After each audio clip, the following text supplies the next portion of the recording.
Bom dia, quarta-feira, 1º de março, agora 10h10 da manhã, tô de volta aqui na garagem e hoje o compromisso aqui é lavar o G6. Já limpei por dentro, na realidade meu pai já tinha adiantado ontem, hoje eu só acabei. Ele tá mais sujo porque o carro foi para Aparecida e aí pegou chuva, aí tá bem mais empoeirado. Hoje nós vamos falar uma questão aqui sobre motorista, manutenção, carro que dá defeito na estrada, o que o motorista pode fazer. Mas antes disso, falei com vocês que o vídeo que eu gravei e postei ontem ia dar algumas controvérsias. Primeiro, deixa eu só mandar um abraço aqui, Alexandre Nogueira, de Jambeiro, São Paulo, para o Arthur, que é motorista na coordenada. Essa gente se fala aí frequentemente. Um abraço, Arthur, meu amigo. E aí vamos lá na repercussão aqui do vídeo sobre a acessibilidade. O perfil Giovanni SK falou que eu fiz um comentário muito infeliz. Aparentemente, em função de um AVC, ele ficou com mobilidade reduzida. Eu respondi que eu respeito bastante a opinião dele e eu acho que a ideia nos comentários é justamente essa: a gente trocar ideias a respeito do que pode ser feito, porque vai que um dia eu tenho a oportunidade de adquirir um carro novo que obrigatoriamente vai vir com elevador. O que eu posso fazer para oferecer um serviço melhor, para que se um dia eu tiver a necessidade de usar o elevador, transportar uma pessoa com mobilidade reduzida, o que eu posso fazer para que ela seja bem atendida? Um contraponto, o Jean, que é motorista na 1001 no setor de Cabo Frio, ele relatou aqui para nós que ele foi fazer um embarque, tinha uma cadeirante, elevador não funcionou. Aí foi aquela confusão, polícia, boletim de ocorrência, fiscal da NTT, multa na empresa, recolheram o carro. A empresa recolheu o carro, mandou outro e o segundo que chegou também o elevador não funcionou. Aí, o que eu acredito? Vocês vão falar, mas aí é falta de manutenção da empresa. É aquilo que eu falei ontem, um equipamento que ele não é utilizado, a tendência dele é começar a apresentar falha. E na hora que você de fato precisar utilizar, não vai funcionar. O Eduardo Sodré comentou sobre um passageiro que repetidas vezes foi criando situação e acionando a empresa na justiça. Por fim, o advogado da empresa mostrou para o juiz que era má fé da pessoa e aí não teve ganho de causa. O cara criava a situação ali como se ele fosse a vítima. O MSJ pediu para eu falar o que acontece no caso se comprar uma passagem, por exemplo, de semileito e vier um executivo. Aí nesse caso aqui, pessoal, é até importante que todo ônibus ele deve estar com essa etiqueta aqui, indicando qual que é o serviço. Tem dos dois lados, tá? E o serviço ele é classificado por quando é feita a vistoria exigida pela NTT. Aí tem que ter essa identificação. E aí, se você comprou uma passagem de semileito, chegou um executivo, você pode se recusar a embarcar no carro e argumentar, falando, não foi o serviço que eu contratei. Aí a empresa pode trocar o carro, ou então você pode pedir lá o ressarcimento da diferença. Isso aí não é um bicho de 7 cabeças, não. Aconteceu com a gente já, a serviço de uma empresa aí, Itapemirim, dá para falar o nome. A gente foi embarcar na rodoviária, horário semileito, o carro era executivo, os passageiros se recusaram a embarcar. Aí o que foi feito? Embarcaram no carro diante do compromisso de, na garagem, trocar de carro e de fato ter um semileito. E foi o que aconteceu. O Carlos pediu para eu contar minha experiência na Buser. É muito parecido com o atendimento na linha rodoviária. A diferença é que eu tenho que tirar a lista de passageiros igual eu faço no turismo, e no rodoviário eu não preciso de tirar a lista. E aí a questão do aplicativo, você utiliza um aplicativo para dar o check-in no embarque do passageiro, o que eu achei bem mais prático. Gostei dessa experiência. O que eu fico com o pé atrás na Buser é questão de fiscalização. Então, honestamente, eu prefiro, porque fica essa guerra aí da justiça com a Buser, sai uma liminar que não vai prender carro, daí a pouco a justiça derruba a liminar, você está no meio da viagem, a fiscalização te pega, multa, prende, e aí por isso que eu prefiro evitar. O Giovanni Silveira, ele comentou aqui que tem 25 anos numa empresa de linha rodoviária e nos últimos 2 anos não teve nenhuma situação de embarque de cadeirante. É aquilo que eu falei ontem, que talvez é um negócio pouco usual. Aí, na sequência, o Vitor Tech perguntou o que o cadeirante vai fazer se cair a obrigatoriedade do elevador. Então, Vitor, eu entendo perfeitamente o que você está falando o ponto que eu quero levantar aqui é que precisa ser discutida essa situação de uma forma melhor para que o proprietário do ônibus possa oferecer um serviço de qualidade e que o usuário tenha ali um serviço eficiente, não seja um negócio de qualquer maneira. É uma situação bastante delicada.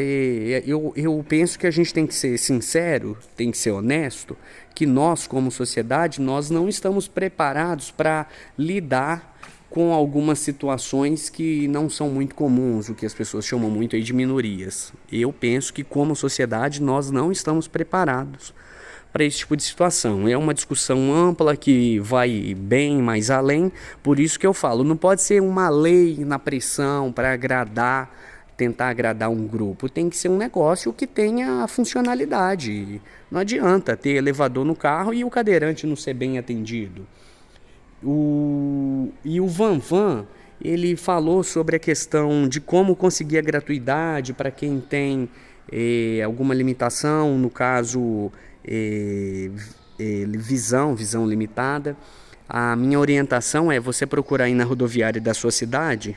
Se tiver linha interestadual aí, vai ter um posto da NTT. E a NTT vai te dar toda a orientação, qual é a documentação que você deve apresentar. Certamente vai pedir um laudo médico, mas tem direito sim, tá?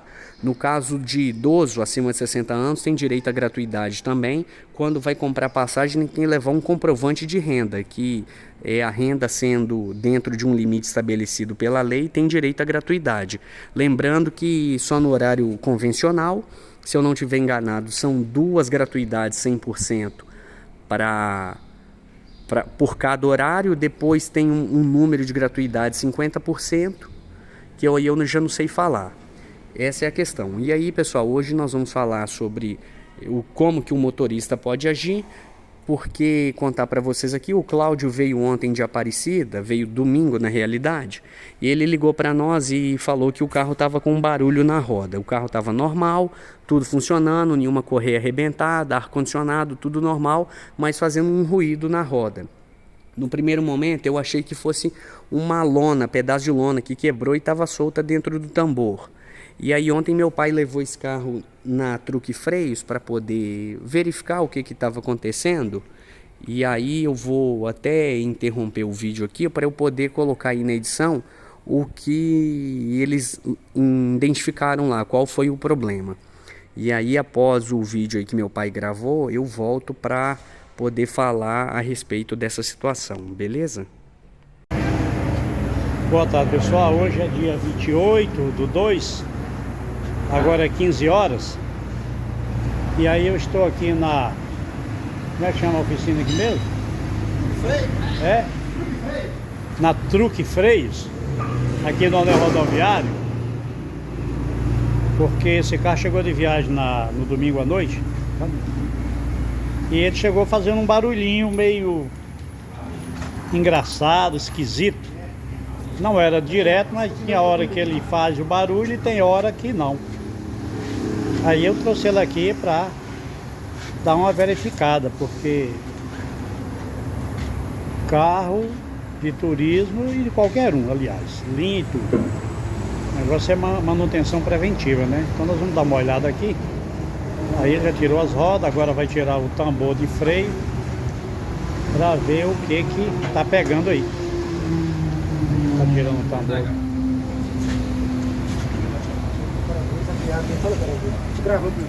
Estão tirando o tambor aí, ó, para dar uma olhada aí, ver o que é.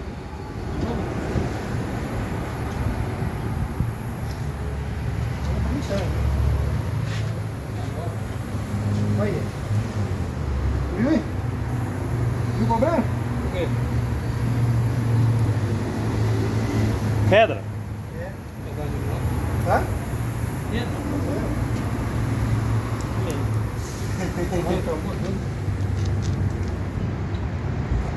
Então, pessoal, olha aqui o que tinha inicialmente lá dentro, olha. Essa pedra aqui que tá até... ela tá até esmerilada. Uma pedra de minério. Olha aqui, uma pedra de minério. Olha como é que ela tá toda...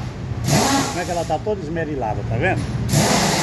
Então, certamente, é ela que estava fazendo esse barulho. Tinha a hora que pegava, dependendo da posição que ela ficava. Olha aqui como é que ela tá. Vou esquentar aqui um pouquinho para vocês verem como que ela tá. Olha aí, bem esmerilada, olha aí. Uma pedra pequenininha. E certamente é ela que estava fazendo esse estrago todo, esse barulho todo.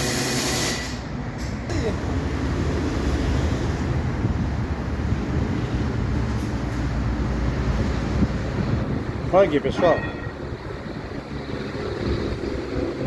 Tá vendo? Bora lá retomar aqui, já são 11h40. Acabei de lavar o carro agora.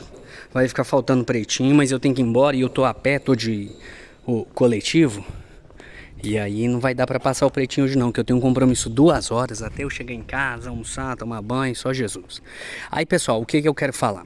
Eu tô em alguns grupos aqui de WhatsApp da região.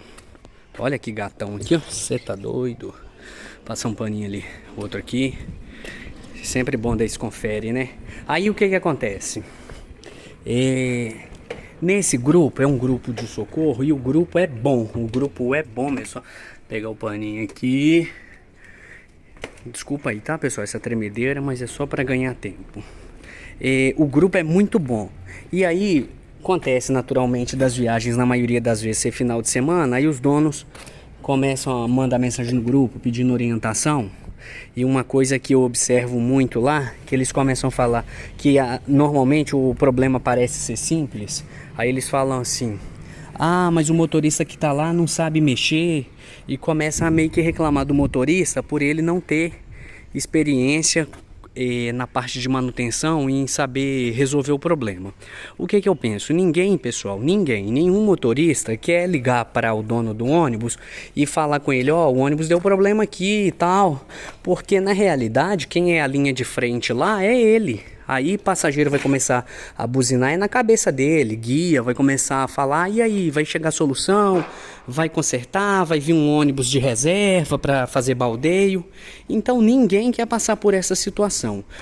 E aí vem um outro detalhe que eu imagino que isso seja característica dessa época, que falta muita mão de obra qualificada. E isso em qualquer área, vocês veem aí, pessoal sempre reclamando que está faltando gente para trabalhar.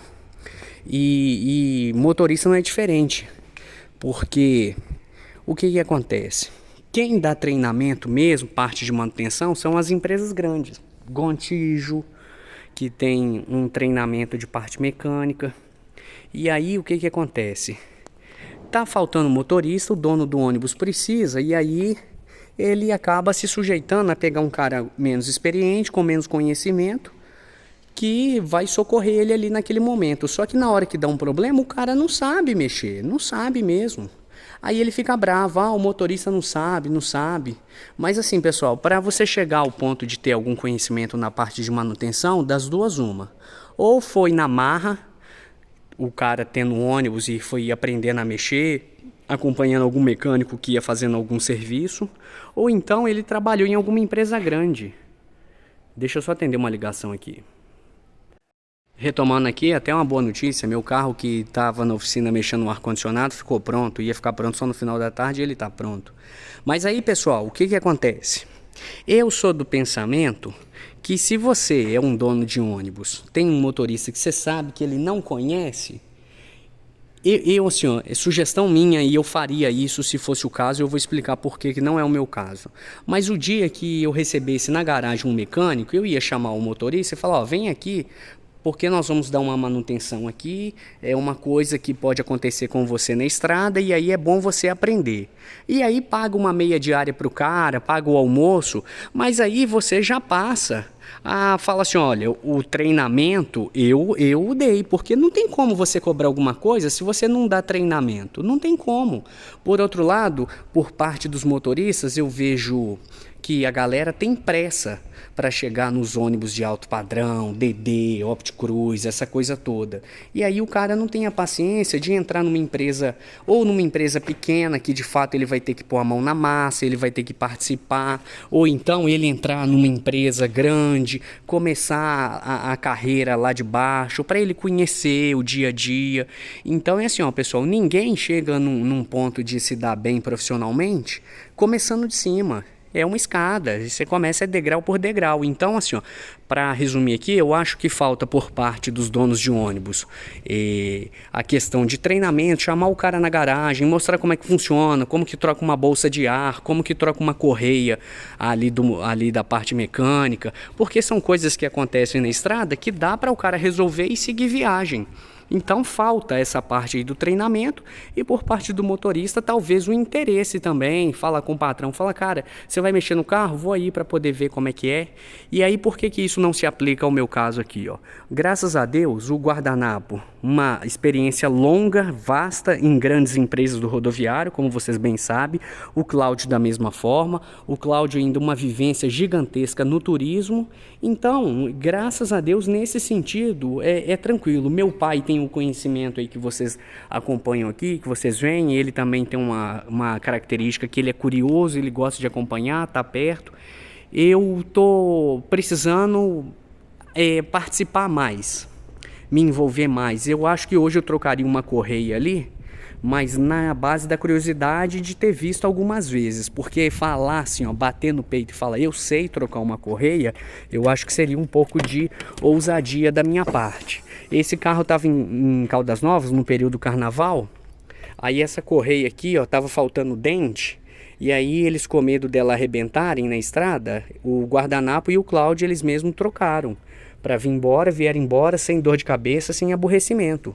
Então, assim, ó, é por isso que eu tô falando que não se aplica a mim, porque pela graça de Deus nós somos beneficiados pelo Cláudio, pelo guardanapo, pela experiência que eles têm. Por isso que eu sempre falo com vocês da importância que é para nós aqui contar com os dois. Porque além de saber dirigir essa coisa toda aí, também tem saber resolver uma situação ali, o famoso sair do prego. Então é isso, pessoal, para você cobrar responsabilidade, você tem que dar um treinamento ali. E por parte do motorista também, essa questão de se interessar um pouco mais. Aí vocês vão falar, Caí, por que você não? Pessoal, sinceramente não foi por falta de tentativa. Tentei entrar na Gontijo, eu passei no teste prático. Para mim seria uma experiência assim, absurda. Isso foi em 2019. Quando foi 2021, tentei entrar na Cometa e infelizmente não deu certo. Deus tem os caminhos dele, tem os propósitos e assim, não tenho nada que reclamar. É claro que se eu tivesse entrado lá eu teria uma noção bem melhor de manutenção do que eu tenho hoje. Mas aqui, ó, o que cabe a mim é ter mais interesse, é participar mais, igual esse carro foi ontem para olhar a questão de freio, e meu pai que foi, mas se eu tivesse ido, será que eu teria tido a paciência que meu pai teve de ficar o dia inteiro para esperar? Certamente eu ia chegar lá, deixar o carro e falar, ó, chefe, de qualquer coisa você me liga aí, eu vou ali, vou fazer outra coisa, vou comprar outra coisa. Então, nesse sentido, talvez eu seja um pouco relaxado. E eu preocupo com isso, porque uma hora dessa eu estiver na estrada e estiver sozinho e precisar de resolver, igual uma vez o outro G6 deu uma entrada de ar comigo, tentei resolver de todo jeito, não consegui, o mecânico chegou, pessoal, parece que ele colocou a mão, sei lá, ele devia ter a mão ungida, colocou a mão no carro, o carro pegou, me cobrou R$50. E aí? É o que o meu pai falou comigo, nem tudo a gente pode pagar. Se eu tivesse uma experiência maior, eu mesmo teria resolvido o problema. Mas é isso aí, pessoal, que eu queria falar sobre essa questão, de certa forma até conflituosa, entre dono de ônibus e motorista. Se você que é dono de ônibus, tem um motorista que você acha que ele conhece pouco, chama ele na sua garagem aí, paga a meia diária, paga o almoço dele, mostra para ele como é que troca uma bolsa de ar, como que troca uma correia, situação para evitar de madrugada seu telefone tocar e você ficar naquela apreensão toda, aquele desespero lá, tentando resolver o problema à distância, que quase nunca dá certo, né? Beleza, pessoal? Você que acompanhou a gente até aqui e ainda não é inscrito, se inscreva no nosso canal, curta, compartilhe. Nos comentários é a forma que a gente tem de estar sempre trocando ideia, igual foi o início desse vídeo aí. E eu desejo a todos um restante de semana abençoado. E a gente se vê nos próximos vídeos, tá bom? Um abraço a todos. Deus abençoe.